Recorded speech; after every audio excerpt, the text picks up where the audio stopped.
যুবক ভাইরা, ডিপ্রেশন দিয়ে কাজ হবে না। যেই বেডি জীবন থেকে গেছে ওর চাইতে হাজার গুণ বেটার অপশন তোমাকে দিবে ইনশাআল্লাহ। ওই সব নিয়ে ভাবার টাইম নাই।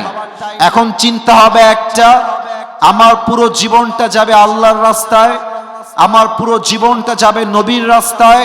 যতদিন বেঁচে আছি আমি হারাম কাজে কখনোই যাব না। বলেন সবাই ইনশাআল্লাহ। নাম্বার ওয়ান কথা যুবকদের জন্য।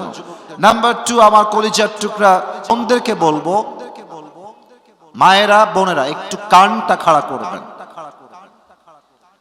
অনেক মেয়েরা স্বামীর সঙ্গে ধোঁকাবাজি করে, বেঈমানি করে, স্বামীর ঘরে এসে পরকিয়া করে বেড়ায়। তোমরা এত আস্তে ঠিক বলো কেন? জোরে বলো, কথা আমার ঠিক আছে কিনা বলো। স্বামী থাকে বিদেশে, সারাটা মাস মাথার ঘাম পায়ে ফেলে দেশে টাকা পাঠায়, আর বউটা এত বেঈমান ওই টাকা দিয়ে এমবি ভরে পরপুরুষকে আই লাভ ইউ বলে বেড়ায়। এরকম মেয়ে বাংলাদেশে বলেন তো সবাই আছে না নাই?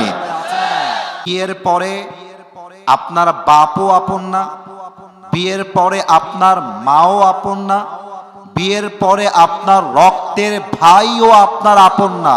বিয়ের পরে একজন মেয়ের জন্য স্বামীর মতো আপন দ্বিতীয় আর কেউ হতে পারে না। আমার বোনেরা অনেক সময় স্বামীকে কি করে জানেন?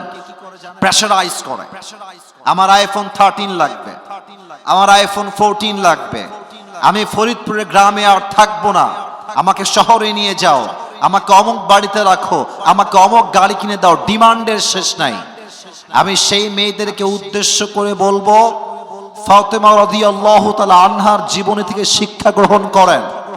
বাসায় অভাব ছিল 3 দিন, ভাত নাই, চাল নাই, ডাল নাই, তবুও ফাতেমা অভিযোগ ছুড়েন নাই, বরং স্বামীর সঙ্গে শুকরিয়ার মাধ্যমে দুনিয়াতে জান্নাতের টিকিটটা কনফার্ম করে ফেলেছেন। সুবহানাল্লাহ। এজন্য বোনদেরকে 1 নাম্বার কথা বলবো, স্বামীর সঙ্গে বেঈমানি করবেন না। মনে রাখবেন, একটু তিতা লাগবে শুনতে, একটু তিতা লাগবে শুনতে, অগ্রিম ডিক্লেয়ার দিলাম। ডিভোর্স হলে পুরুষের কোনো ক্ষতি হয় না, সব ক্ষতি মেয়ের হয়। একটু তিতা আমি জানি, শুনতে তিতা। কারণ কি?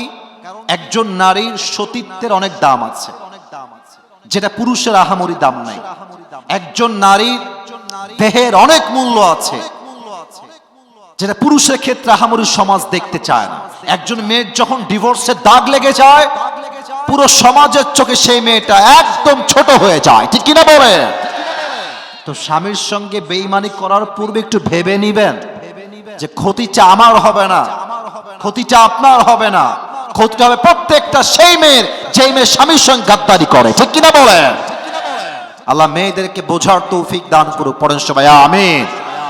আপনাদের বউ আছে কার কার? একটু হাত তুলতে। বউ আছে? বউ বউ বউ আচ্ছা, হাত নামান। আর বউ নাই কার কার? তারা একটু হাত তোলেন। ইন্না লিল্লাহি ওয়া ইন্না ইলাইহি রাজিউন। কারোই তো বউ নাই রে ভাই। আচ্ছা আচ্ছা, হাত নামাও।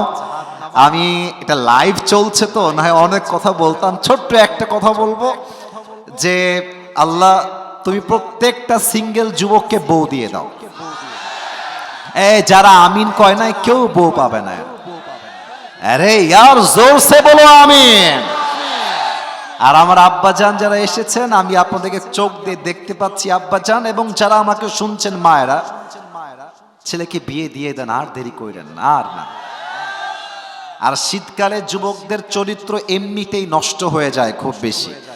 এই জন্য আমি বলবো, যুবকের চরিত্র কম্বল দিয়ে ঠিক হবে না, ল্যাব দিয়ে ঠিক হবে না, একমাত্র বউ দিয়ে ঠিক হবে। আব্বা বোঝে না রে, বোঝে না। আল্লাহ আব্বা জানদেরকে বোঝার তৌফিক দান করে। পড়েন সবাই আমিন।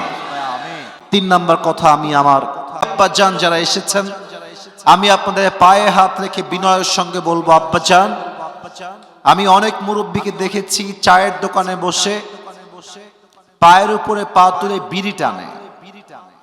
নাই মনে হয়, তাই না? আছে আছে, হয়তো ফরিদপুরে নাই, অন্য জেলাতে আছে।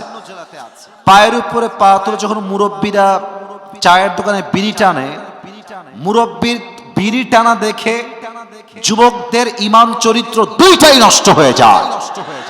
তো আব্বাজান আপনার পায়ে হাত রেখে বলছে, আব্বা আপনি আমার আব্বা, আপনি আমার দাদার মতো, আপনি আমার নানার মতো, আমি আপনার শত্রু নই, আমি আপনার আপন মানুষ। এই বাজে অভ্যেসগুলো ছেড়ে দেন। অনেক মুরব্বীকে আমি আমার গ্রামে দেখেছি অকথ্য ভাষায় গালিগালাজ করে, ইভেন ছেলে পেলেকে রাস্তায় পেলে খুব বাজেভাবে ব্যবহার করে। আব্বাজান সবাই যে আপনার এরকম তা কিন্তু আমি বলছি না। আমি বলবো এটাই, আপনি একদিন মারা যাবেন, আপনার কবর কিন্তু এলাকার কবরস্থানে হবে।